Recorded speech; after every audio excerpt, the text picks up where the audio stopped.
This is Substitute Topher filling in today for TheTopher in beautiful San Francisco, California, driving the brand new Mustang Mach-E GT.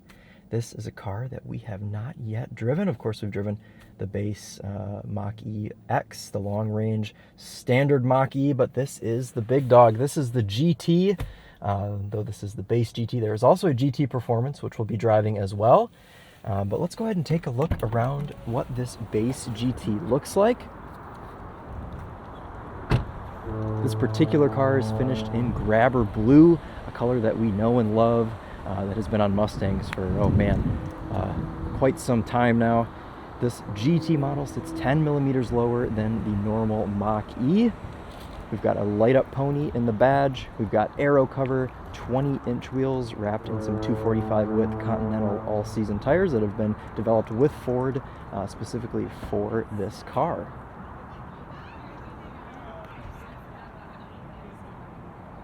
Overall, still looks, just like the Mach-E, but we've got a couple little touches that distinguish it apart from the rest. We've got a little bit of a lower front valance here in the front, as you can see there.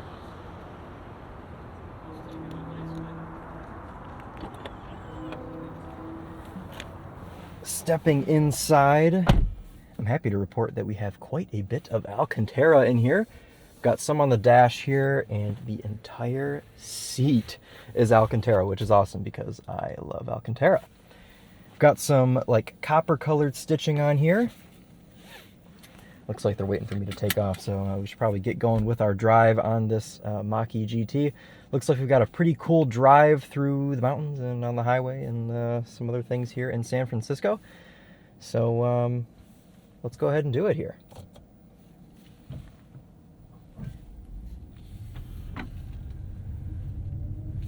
In 500 feet, turn right on Cobur Street, and make a slight left turn. So we're using the Ford branded GPS here. Can I turn her off? Yes, I can. Excellent. Also, if you're concerned about my hand, I was helping Charlie from Daily Motor take a wheel off of his motorcycle, and my hand touched the exhaust, and that's why I have a large Band-Aid on my hand, because it's hideous underneath the Band-Aid. It's something that no one should ever have to see. So if you were wondering that is why. So for power output on this Mach-E GT base, we've got 480 brake horsepower and 600 foot-pounds of torque, which allows us to shoot from 0 to 60 in 3.8 seconds, and it certainly feels like that. 600 foot-pounds of torque really hits you pretty hard in the back when you stomp on that throttle. Whoa! Shall we do it again? Oh, that is... And this is the base, so we're going to get into the performance here in about an hour after we finish our drive here in the base car. And the performance has the same amount of horsepower, so we've still got 480 brake horsepower, but we've got 34 more foot-pounds of torque, a little bit bigger brakes, stickier tires. So that'll be fun to drive that car as well. I was coming into this kind of expecting this car to feel like the long-range version of the Tesla Model Y, which we have driven here on the Topher channel, but this car is quite a bit faster. I mean, it is noticeably faster. This base Mach-E starts at 59,000, and the long-range Tesla Model Y is somewhere around 55, 56,000. So, you pay a few grand more for this Mach-E, and you've got quite a bit more performance. I feel like we've got a different propulsion noise in this car as well. The propulsion sound on just the base Mach-E was dreadful, not good. Propulsion sound in the GT, let's go ahead and turn that off and see what the difference is. Okay, well, if I'm being honest, I kind of just like it with nothing. I think that part of the cool factor with electric cars is you just do everything in silence. Also, I'm going to turn on the one-pedal drive. That's kind of how I prefer to drive my electric cars. I think that styling-wise, this car looks like what every Mach-E should look like. I think that when you're putting a Mustang out onto the market, and the fact that they put a Mustang badge on this car, I think that it should look dramatic. It should have this bright blue paint. It should sit a little bit lower to the ground. It should have some 20-inch wheels on it and really tell people that it's a Mustang. Mustangs are flamboyant. They're bright. They're look-at-me cars. And I think that this GT finally delivers that aspect of the Mustang Mach-E that we were missing in just the standard range car. It just kind of, blends in, looks like a... Oh, hold on. that is properly addicting, as it is in any car. But anyways, this car doesn't blend in. What I'm trying to say is this car will actually stand out. And I feel like no matter what color you get it in as well, with the GT model, just with those subtle touches, the different front fascia, the fact that it sits lower, the different wheels, it looks so much better. Slight changes to this car have just made a night and day difference with the styling. I suppose maybe we should try out some of the different drive modes. We've been in unbridled mode. That's what they gave me the car in. Unbridled mode is the most hardcore mode. And in fact, it'll give you... Oh, it won't. Well, I was going to say it'll give you a description, but it won't while you're driving. It'll let you read that you can't read it, but you can't read it because it tells you that you can't read it, because if you read it, that would be dangerous. But anyways, engage mode, that's just kind of like normal mode. Softens things up a little bit. It's less chaotic. And whisper mode is kind of like eco. It's very minimalist and relaxing. But since we're in the GT today, I really think that we need to just drive this thing in unbridled mode. It's the proper mode for this GT. As far as the infotainment goes, it seems to be just the same as the normal Mach-E. We've got the icon of the Mach-E up in the left-hand corner. That brings down our menus for our drive modes, everything. You've seen me use that. And then on the main menu, we've got our in-house navigation that we're using today. As you can see, it shows you charging stations along the way here.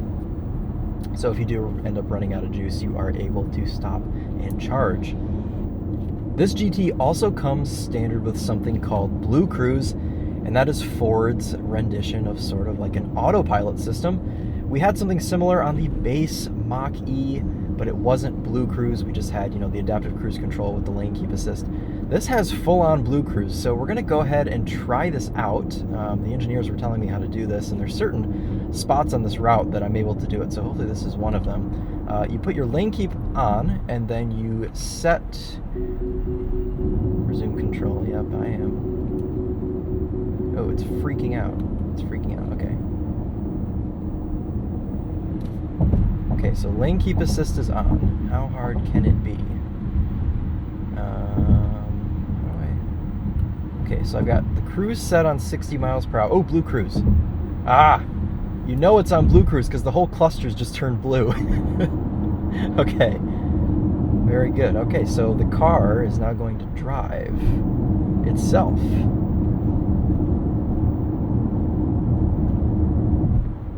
Let's see how long it'll go before it yells at me.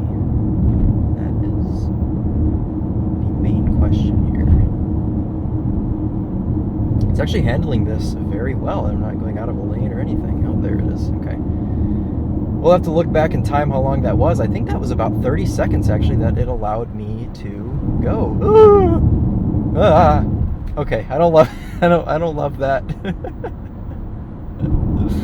Okay, we're gonna go back to TOPher driving, not BlueCruise.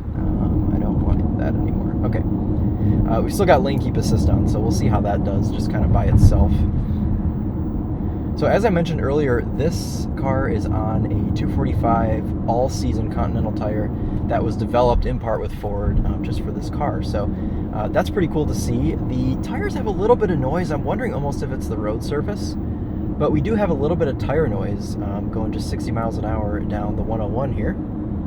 I just have to remember that not everywhere is a floor-it section, which I will say is so hard when you're driving a fast electric car because you just want to... Oh my god, it spun the wheels. You just want to do that everywhere, and you just have to realize it's not practical for a couple of reasons. For one, it's not very good for your range. Obviously, you don't want to just waste all of your range on flooring it at random points. Also, law enforcement probably also doesn't appreciate it too much when you do things like that either. But it's okay. I've only got to make it 24 miles, and I've got 220 miles of range, so I think I can pretty much just do whatever I want. So while we're on the topic here of range, we should probably go over what Ford's sort of idea is for having a countrywide network of charging stations. I think they're kind of going, following Tesla's philosophy of just having chargers everywhere and being able to charge and, being able to easily go on road trips without having to worry. And they're integrating all of this through the already existing FordPass app. If you own a Ford vehicle that's newer than like 2016, 2017, you'll know about FordPass. It's this app on your phone you can use to unlock your car, check your tire pressure. You can use it for scheduling maintenance and all of that sort of thing. But they're now integrating a charging network into FordPass. So essentially, it's going to be, in the way that if you're looking to plan a road trip, you're able to input where you want to go into FordPass. That'll let you know where all the charging stations are along the way. It lets you know where you need to stop, so then you can plan ahead to be able to charge if you need it. If you need accommodations nearby, you're able to make plans and do your thing. So in that sense, it's cool that manufacturers are, thinking ahead to people are actually going to use these cars. People are going to go on proper long road trips with these EVs, and they're going to need to stop and charge. They're going to need to actually plan out these trips to make the trips practical. And Ford has thought of that. So that's great news. And it's great also that they're building off of an already existing platform that repeat Ford buyers are already familiar with. It's not something that they have to reintroduce. It's something that somebody already has downloaded on their phone. They're able to just sort of reinstate some new functions for the app. So pretty cool stuff. Next 6 miles, twisties. Can properly test the handling on this. I'm using the one pedal drive to come into these corners here. And rock it out. Whoa! Oh, okay, I do need to remember that I'm in a Mustang on a curvy mountain road. I definitely need to, and there's poles 6 inches away from the side of the road here. Wow, the road holding is so impressive for an SUV. Oh, there's road work. Oh, and there's a wee woo wagon.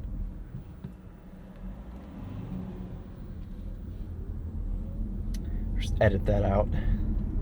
I should also mention that Ford will include with every Mach-E GT a at-home fast charger that charges up to 20 miles per hour overnight. So what is that? I don't know, if you sleep for 8 hours, 8 times 2, 160 miles. I guess by the time you get home from work and then leave from work, that's more than 8 hours. So in theory, you're able to charge this thing up to its full capacity overnight at your house with this new charger that Ford is including with every Mach-E GT, so that's pretty cool as well. All right, this may be our only chance to do a launch. Ford engineers told me there's no actual launch control or brake torquing. You just stop and foot hard down on the throttle. Here we go. And 60. Oh, okay. I get the occasional little wheel spin in there. We do, of course, have all-wheel drive in this Mach-E. All right, let's see if we can't get some handling impressions on this thing. Ooh, a little bouncy there. All right, firm. This is a properly pretty backdrop right now.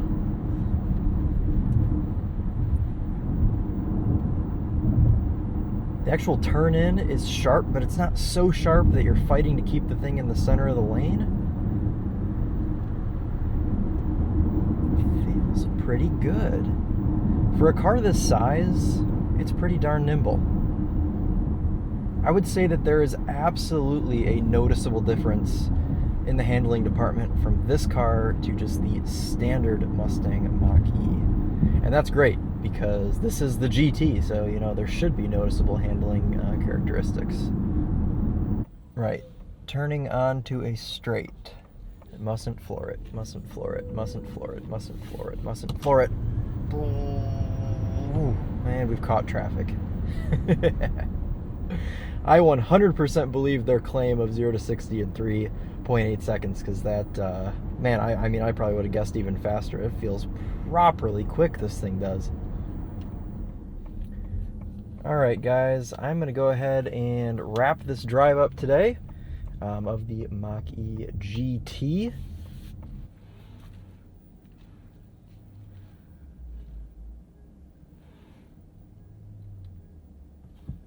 Ooh, stop. Okay. All right, well, anyways, thank you all so much for watching. I really enjoyed this Mach-E GT. This thing is really, really cool. I think that Ford has really given us something special here with this GT model, and I appreciate them putting a little bit of soul into an electric car. It's cool that in the future we have a chance to still have good driver's cars. So anyway, stay tuned. We're going to be shooting a video on the Mach-E GT performance as well. It's got a little bit more torque, looks a little bit different wheels and such. But as for this, thank you guys so much for watching. You'll be back to your normal TOPher scheduled content very soon. But as for now, this has been Substitute TOPher filling in for the TOPher. We'll see you in the next video.